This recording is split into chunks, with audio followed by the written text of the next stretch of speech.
To Dr. Sunita, and good afternoon to everyone. It is indeed my pleasure and honor to be part of this multidisciplinary team to discuss the diagnostic evaluation in coronary artery disease.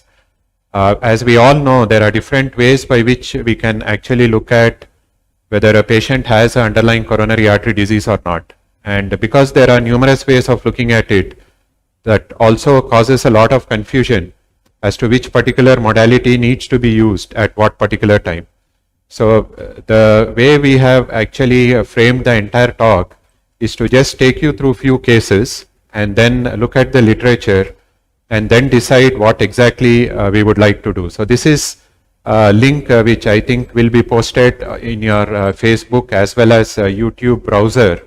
You need to just click on this link, answer the questions, which probably will take less than a minute, and then we'll go through the talk and let's see what your thoughts were, and after the talk whether there is any change or you already probably know what we are going to discuss in this particular talk.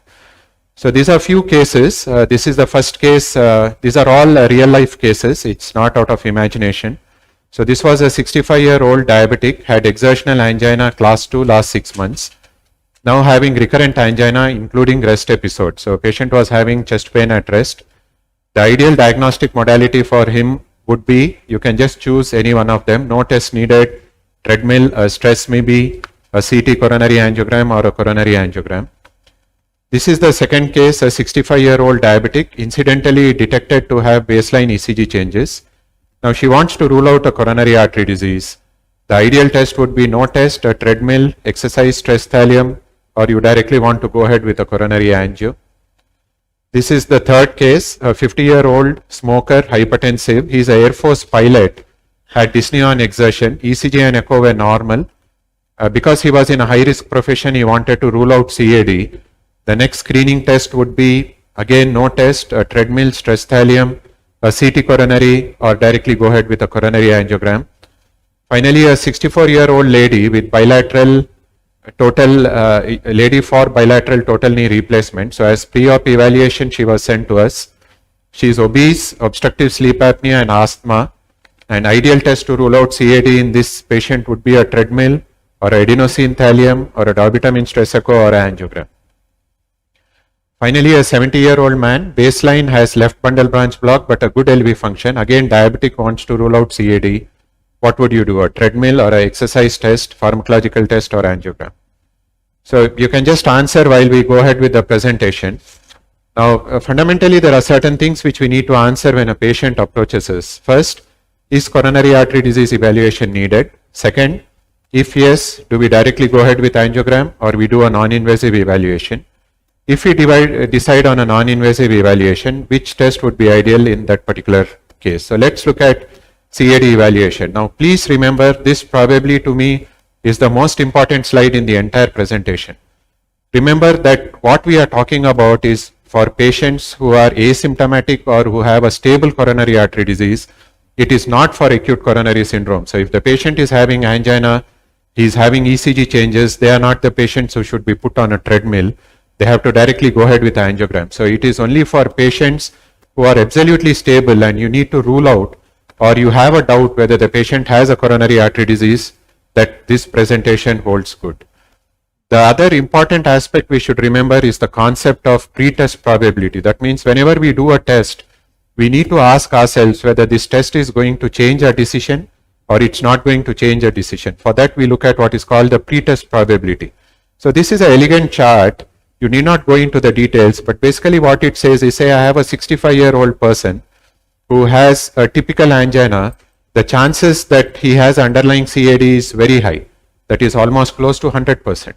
Whereas if it's a 35-year-old lady who has a non-anginal type of chest pain, the chances are almost nil. That is, it's hardly less than 20%. So what does this indicate? If you look at the non-invasive evaluation, always remember that the maximum benefit we get is when you have intermediate probability. That means if already the chances that this patient is having underlying CAD is very high, your diagnostic modality is not going to add, because once you do it, you are just going to say it's positive and go ahead with angiogram.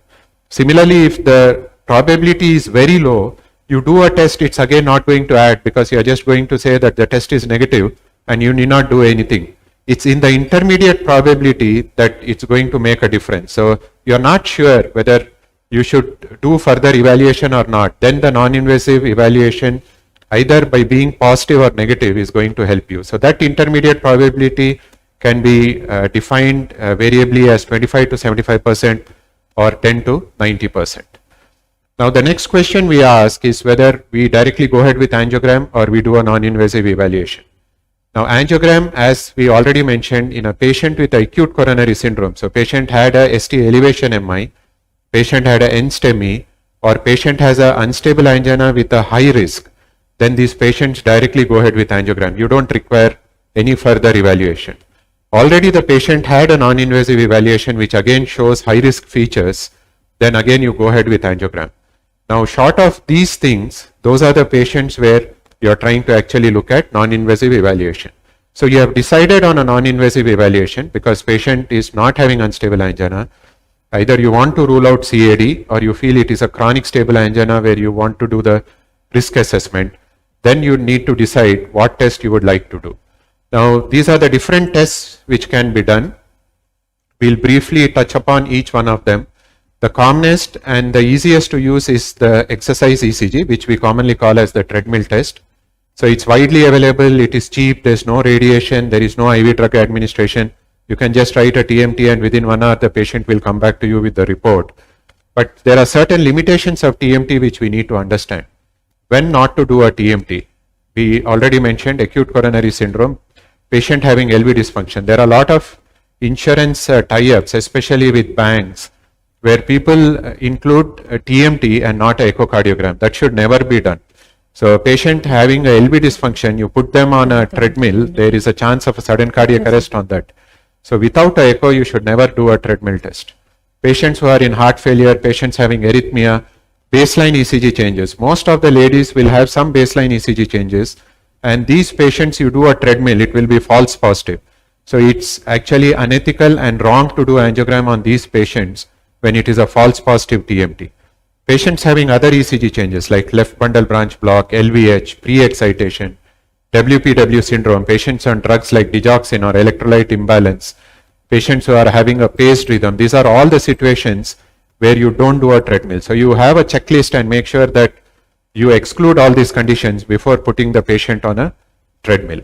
The next common test which we do is a stress echo. So stress echo could be an exercise echo or a pharmacological echo. When we say pharmacological echo, basically what we mean is a dobutamine stress echo.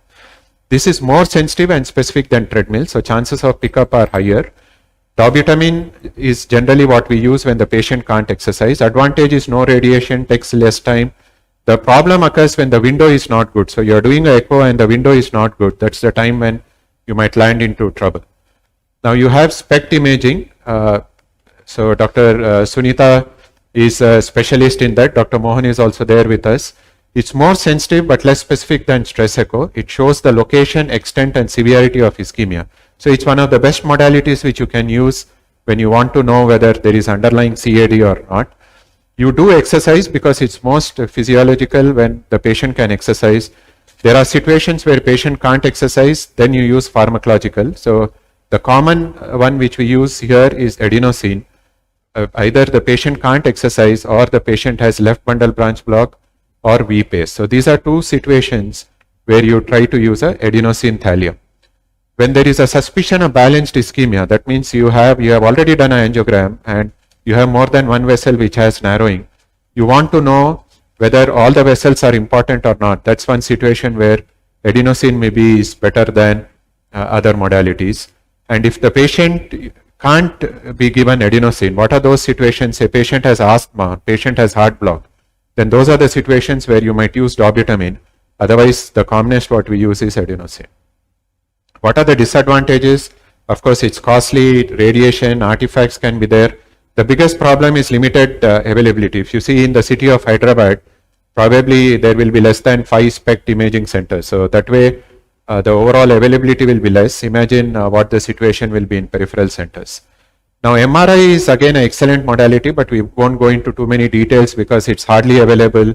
You need MRI compatible equipment to do all these tests. So it's hardly done. So we won't go into too many details of MRI. The two important aspects are the CT calcium score and CT angio. So calcium score, again, we use in intermediate risk. It has a good sensitivity, but unfortunately has a very poor specificity. That means if the calcium score is high, it doesn't mean that it is significant CAD. It indicates underlying coronary artery disease. It is easy to use. There is no risk of contrast. Of course, you need a CT scan. And nowadays, the newest kid on the block and the most famous one is, of course, the CT coronary angio, which I'm sure Dr. Bhairavi will enlighten us during her talk.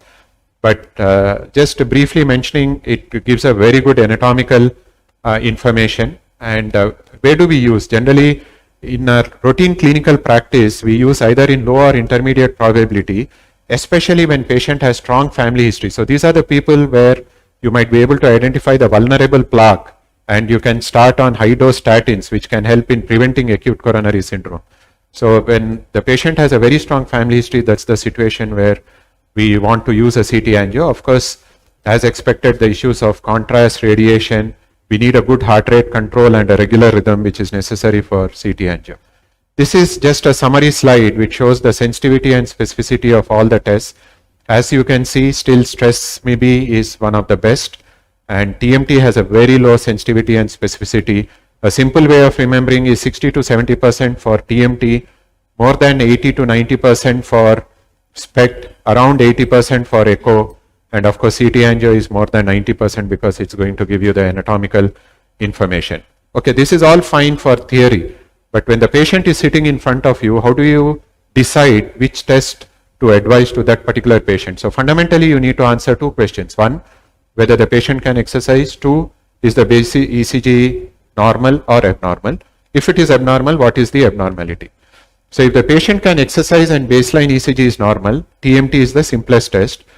In spite of patient being able to exercise and ECG being normal, there are certain situations where you would prefer a stress thallium, especially if the patient has got an angiogram done and you want to know whether there is inducible ischemia there, or it is done after revascularization. TMT is a very bad test to do after you have already done the angioplasty and bypass. Stress thallium scores far better there. So there, even though the patient can exercise and ECG is normal, you would go with a stress thallium. Now the next situation is the patient can exercise, but baseline ECG is abnormal. So baseline ECG is abnormal, but it is not LBBB or VPACE. So there you can use either an exercise echo or you can use an exercise SPECT. So it depends upon the cost, availability and echo window. So you are in a peripheral center, SPECT is not available, you have no other choice. You do a dobutamine echo or you do an exercise echo and then see. The next issue is where patient can exercise, the baseline ECG is abnormal and it is left bundle branch or the patient is post pacemaker. So here you do a pharmacological MIBI or echo. Generally adenosine thallium is preferable. You should know when to use adenosine and when to use dobutamine and when not to use. So adenosine you don't use when the patient has severe bronchospasm or heart blocks or patient is in hypotension.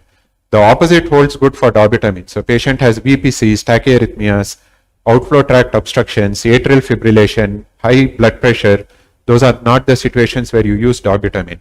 This is often unrecognized. We had a patient who in another center had a dobutamine stress echo, and then patient actually developed an intracerebral bleed because the blood pressure shot up so much. So you need to be extremely careful about that. Finally, if the patient can't exercise, of course, it's quite simple. You have to do a pharmacological stress, whether you do echo, dobutamine stress echo, or you do a adenosine, maybe it is left to you. Once the patient can't exercise, you anyway can't use exercise. So this is a very simple algorithm. I have just written it down to add that personal touch. So you have asked if the patient can exercise. Yes, the patient can exercise. ECG is normal. Yes, go ahead with treadmill. Now you know the ECG is abnormal, but the patient can exercise. Is it abnormal ECG without LBBB and VPACE? So go ahead with stress thallium. The ECG shows left bundle branch block or VPACE, then go ahead with adenosine thallium. Patient can't exercise, you do a pharmacological stress test. We already mentioned dobutamine stress echo or adenosine MIBI, either any contraindication for dobutamine or adenosine. Generally for pre-op evaluation, we would prefer dobutamine stress echo. For most of the other situations, we would prefer adenosine thallium. So this is just a summary slide of whatever we discussed. So I think we'll just request Robin to project to us what the results of our poll were about the cases. So they are able to see this slide now? Okay, so this was the first case where we said 65-year-old diabetic had exertional angina, now recurrent angina, and what would we do? So 58.6% of the people mentioned coronary angiogram. That's the correct answer. As you know, this falls into unstable angina. So that was our first slide. So once it's unstable angina, there is no role for any other test. The patient has to go ahead with angiogram. So 100%, it has to be angiogram, which should be the modality. Next slide, please.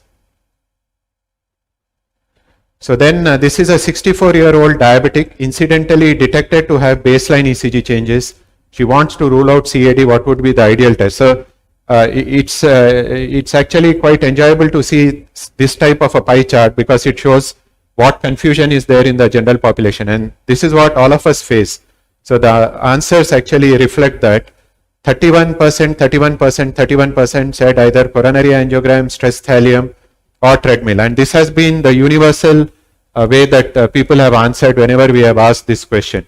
So the patient is a diabetic, and then you have baseline ECG changes, but it's not left bundle branch block. So given the opportunity, and if a SPECT imaging is there, the answer here is a stress thallium. So you don't do treadmill because you'll get a false positive treadmill.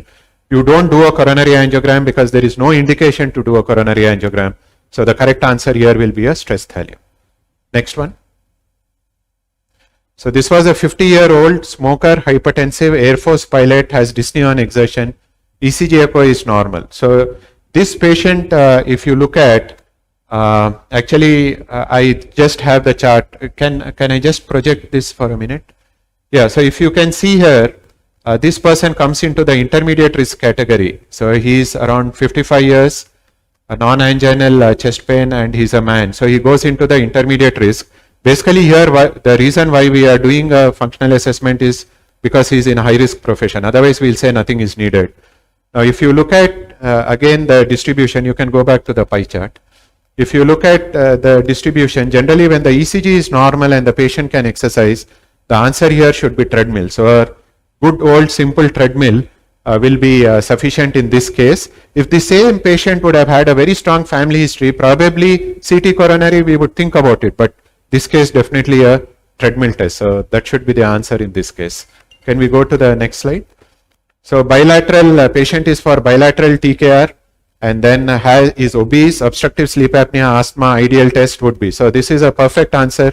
63.3% told dobutamine stress echo. That's the right answer. Now you might ask, why not adenosine thallium? So the patient is asthmatic, so you don't want to do adenosine maybe. Why not coronary angiogram? There is no indication for coronary angiogram. Why not treadmill test? The patient cannot walk, so there's no way that the patient can do treadmill. So the answer here is actually a dobutamine stress echo. That's the ideal test to do. Next. Yeah, so finally 70-year-old man, baseline LBBB, good LV function, diabetic 10 years, wants to rule out CAD, the ideal test. So again, perfect answer. 53.3% said pharmacological stress may be, because once you have a left bundle branch block, you are supposed to use adenosine thallium. You should not use stress thallium. Treadmill is out of question. Coronary angiogram again not indicated. So the correct answer here is pharmacological stress maybe. So I think you can go back to our slides, and that's the final slide. And I hope over the period of last 15 to 20 minutes, we could at least tell you how the approach is, and many of you will have more clarity when a patient comes to you as to which functional assessment to actually prefer and how to go about it. Thank you so much.